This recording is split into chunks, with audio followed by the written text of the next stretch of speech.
ಅಯ್ಯಪ್ಪ ಸ್ವಾಮಿ ಮಾಲೆ ಧರಿಸಿ ಬಂದದ್ದಕ್ಕೆ ನಿನ್ನನ್ನ ಶಾಲೆ ಒಳಗೆ ಬಿಡೋದಿಲ್ಲ ಅಂತ ಹೇಳಿದ ಶಾಲೆಯ ಆಡಳಿತ ಮಂಡಳಿ. ಈ ಹಿಜಾಬ್ಗೂ ಅಯ್ಯಪ್ಪ ಮಾಲೆಗೂ ಇರುವ ವ್ಯತ್ಯಾಸ ಏನು? ಅವತ್ತು ಹಿಜಾಬ್ ಪರವಾಗಿ ನಿಂತವರು ಇವತ್ತ್ಯಾಕೆ ಮಾತಾಡ್ತಾ ಇಲ್ಲ?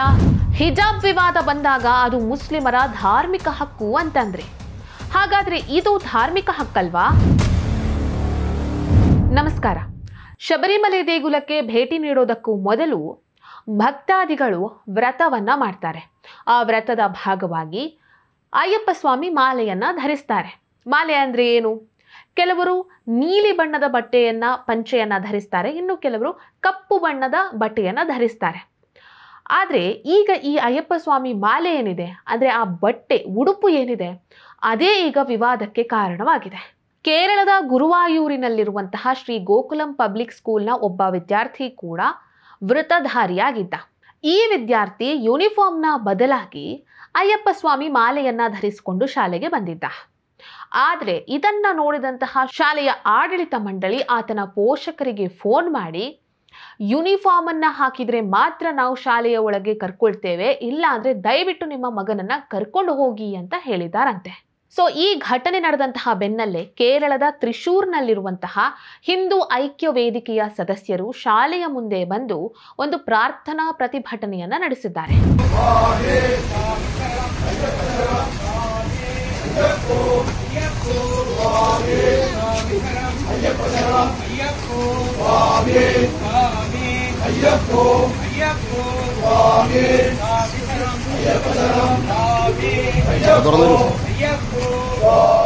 ಹಿಂದೂ ಐಕ್ಯ ವೇದಿಕೆಯ ಸದಸ್ಯರು ಶಿಕ್ಷಣ ಮತ್ತು ನಂಬಿಕೆ ಅನ್ನುವಂಥದ್ದನ್ನ ಸಂವಿಧಾನ ವಿದ್ಯಾರ್ಥಿಗಳಿಗೆ ನೀಡಿರುವಂತಹ ಹಕ್ಕು, ಇದನ್ನ ಉಲ್ಲಂಘಿಸೋದಕ್ಕೆ, ಇದನ್ನ ತಿರಸ್ಕಾರ ಮಾಡುವುದಕ್ಕೆ ಗೋಕುಲಂ ಶಾಲೆ ಯಾವುದು?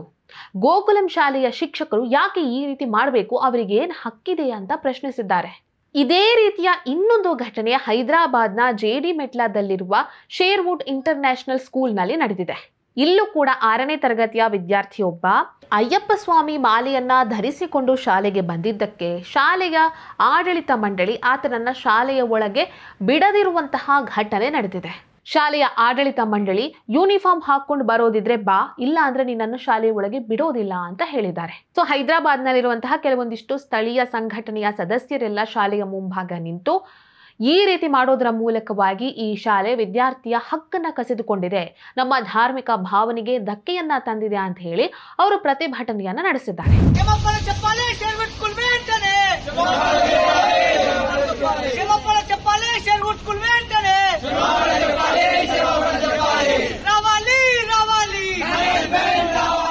ಮಾಲೆಯನ್ನ ಧರಿಸುವಂಥದ್ದು ಆ ವಿದ್ಯಾರ್ಥಿಗಳ ಧಾರ್ಮಿಕ ಆಚರಣೆ.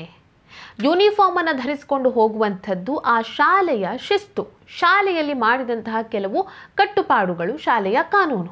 ಸೊ ಶಾಲೆಯ ಆಡಳಿತ ಮಂಡಳಿ ವಿದ್ಯಾರ್ಥಿಗಳು ಶಿಸ್ತನ್ನ ಪಾಲಿಸಬೇಕು, ಯೂನಿಫಾರ್ಮ್ ಅನ್ನ ಹಾಕೊಂಡು ಬರಬೇಕು ಅಂತ ಹೇಳಿ ವಿದ್ಯಾರ್ಥಿಗಳ ಪೋಷಕರಿಗೆ ಫೋನ್ ಮಾಡಿ ಹೇಳಿದೆ.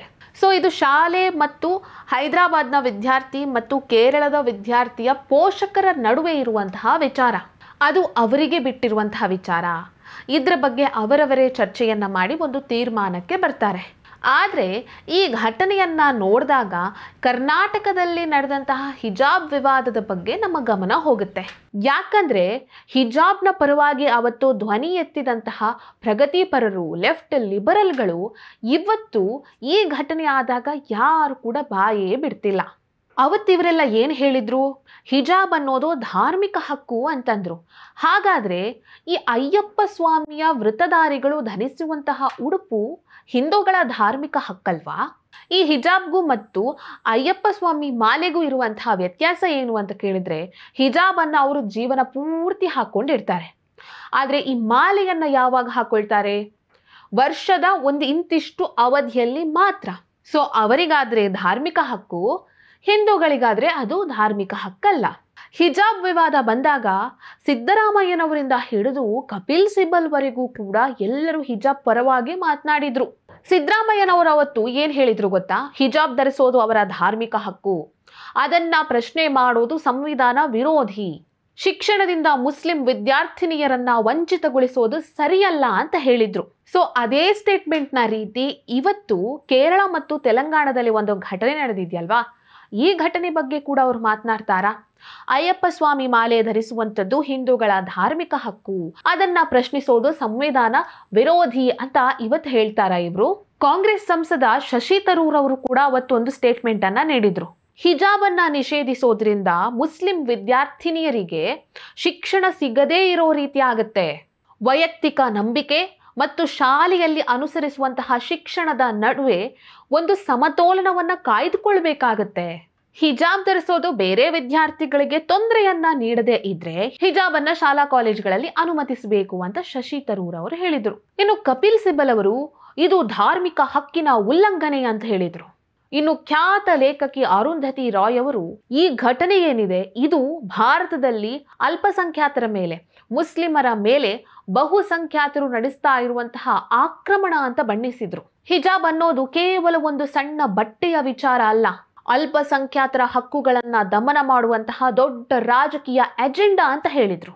ಖ್ಯಾತ ನಟ ಪ್ರಕಾಶ್ ರಾಜ್ ಅವರು ಶಿಕ್ಷಣ ಸಂಸ್ಥೆಗಳು ಮಕ್ಕಳನ್ನ ಒಗ್ಗೂಡಿಸಬೇಕೇ ಹೊರತು ವಿಭಜಿಸಬಾರದು, ಇದು ಮುಸ್ಲಿಂ ವಿದ್ಯಾರ್ಥಿಗಳ ಶಿಕ್ಷಣದ ಹಕ್ಕನ್ನ ಕಸಿಯುವಂತಹ ಹುನ್ನಾರ ಅಂತ ಹೇಳಿದ್ರು.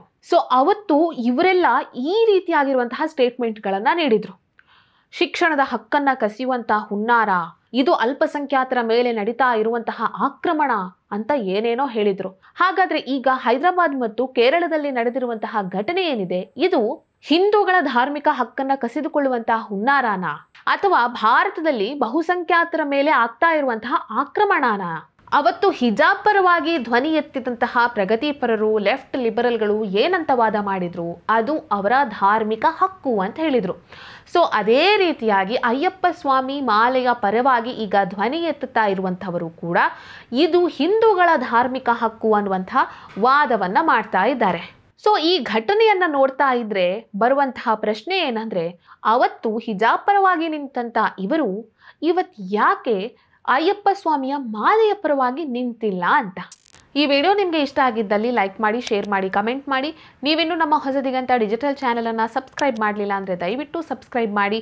ಹೆಚ್ಚಿನ ಮಾಹಿತಿಗಾಗಿ ಪಕ್ಕದಲ್ಲೇ ಇರುವಂತಹ ಬೆಲ್ ಐಕನನ್ನು ಪ್ರೆಸ್ ಮಾಡಿ.